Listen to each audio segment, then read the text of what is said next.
In this video, we take a quick look at the iCan S7H high brightness field monitor that is packed full of features but won't break the bank.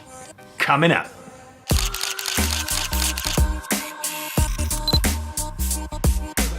Hey, what's up? Sean here with Think Media, bringing you the best tips and tools for building your influence with online video. And on this channel, we do a lot of tips and strategy videos as well as tech gear reviews just like this one. So if you're new here, consider subscribing. And hey, at any point during the video, check out show notes and links in the YouTube description below. We'll list out all of the specs of this monitor as well as anything else we forget. Let's jump into the video. So recently, iCan sent us out a Saga S7H monitor to test out, and so far we have been loving it. Let's get into just the general overview. So what you get here is a 7-inch field monitor that is very light, very portable, and relatively slim as well. Now, this supports 4K, but the actual resolution of the monitor is 1080p. And we'll get into the features in a bit, but one of the cool features is called pixel to pixel, which even though the monitor itself is not 4K resolution and you're only 1920 by 1080, you can make sure that you get super tack sharp focus if you're sending a 4K source to the monitor. And then you've got a color accurate LCD panel that has 700 nits of brightness. So again, this is a high bright monitor, and so plenty of brightness for shooting outdoors or in very bright situations. But then of course you can always turn off and turn down that brightness if you're just shooting indoors and still want to just get the features and the performance out of the monitor in just normal lighting settings. Now, as you know, field monitors and especially high bright field monitors a lot of times can be very expensive. And so iCan really position this competitively, putting it at a $750 USD price point. Now, at the time of shooting this video, we're seeing it on like B&H for around $699 here in the US. But of course, check out links in the description for all the current pricing. But again, for everything that you're getting, this is definitely a pro device intended for like filmmakers or people doing pro video production. A very competitive pricing position for this monitor.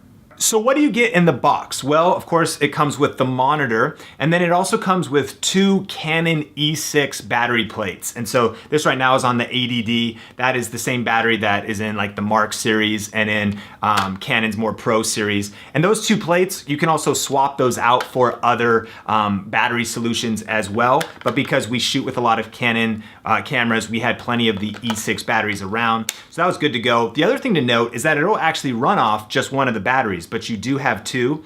And if you're not using the high bright feature, because of high brightness, the 2 really supports that power draw to give you a little bit more runtime, but it can run off just one. In the box is also a PTAP to mini XLR power cable and this neoprene case, which is super nice to keep your monitor protected if you just throw it in your bag, travel with it, or whatever you would do. And then we also picked up the separate power to power the monitor off a wall outlet in case we didn't want to just have batteries in the field for portable. And so that is a separate piece of kit that you can order on the iCan website that comes in at $30 and allows you to get that wall charge going. Now, let's take a quick look at the inputs as well as button layout on this monitor. Of course, you've got SDI in and out. You do have a headphone jack right there, and this is where that external power cable, if you were to order that separately, would go. The DC7 plug right there. You've got HDMI out, HDMI in, and then a USB port right here, which I believe is for firmware updates. And then on top, you've got the full button layout, the on and off button, 4 different feature buttons, which are programmable to the various features that you use the most. You've got a menu wheel to toggle there, and then you can press it down to activate selecting things. And then you've got an exit button that works with the menu button and your input source to switch between the SDI and the HDMI. Now, one quick tip, if you've been shooting with monitors for a while, of course you know this, but if you're new to it, make sure that you have the right cable going into ordering a monitor like this. It's not gonna come with a cable, and you wanna make sure that you cannot just do the full-size HDMI into the monitor, but that you have the right plug for your camera. So in this case, the Canon 80D here is a mini HDMI port. If we're shooting on the GH5 behind us, that's full-size HDMI to HDMI. And then some of the other cameras that are maybe smaller, even mirrorless, sometimes have micro HDMI inputs. And so what's cool is you can always get cables like this that just work perfectly with the right ends, but you can also just buy converter pieces to switch from micro to mini to full size and things like that. So just a quick tip to remember whenever working with a monitor.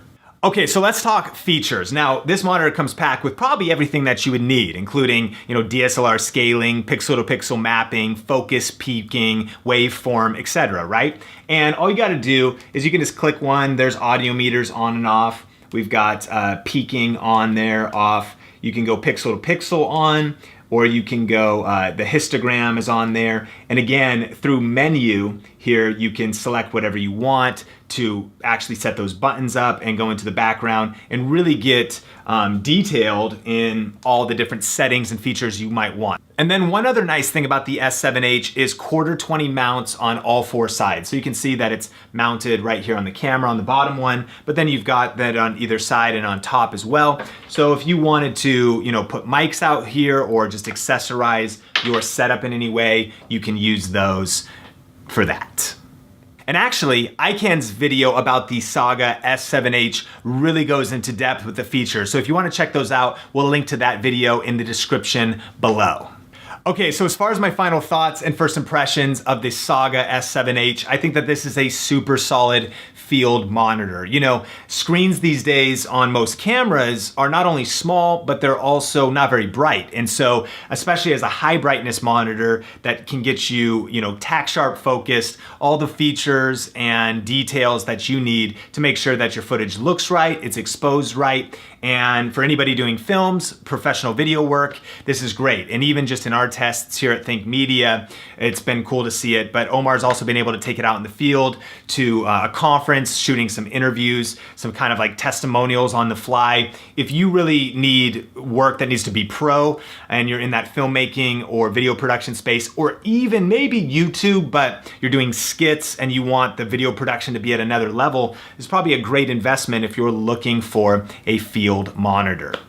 Question of the day, what features do you look for in a field monitor? Let me know in the comment section below. And remember, some of the best tips and insights come from you, the Think Media community. So definitely connect with everybody in the comment section.